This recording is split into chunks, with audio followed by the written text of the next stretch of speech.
சன்னதின்னு நினைச்சா அது கோயில்ல இருக்குது, அது அங்க இருக்குதுன்னு நினைச்சிட்டு இருக்கோம். இல்ல, நாம் இருக்கும் இடம், நீங்க அவனை நோக்குகிற இடம் சன்னதி. இப்ப இங்க உட்கார்ந்துக்கிட்டு நாமலையாரே நினைச்சீங்கன்னா நீங்க நினைக்கிற இடம் சன்னதி.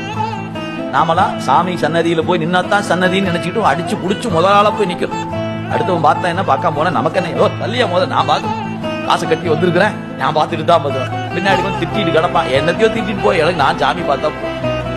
அதெல்லாம் சும்மா உபச்சாரம் தான். அவன் நம்மளை நினைக்கிறான் பாத்தீங்களா, அவன் நினைக்கிறான் என்கிற நினைப்பு உங்களுக்கு இருக்குமானால் அது சன்னதி.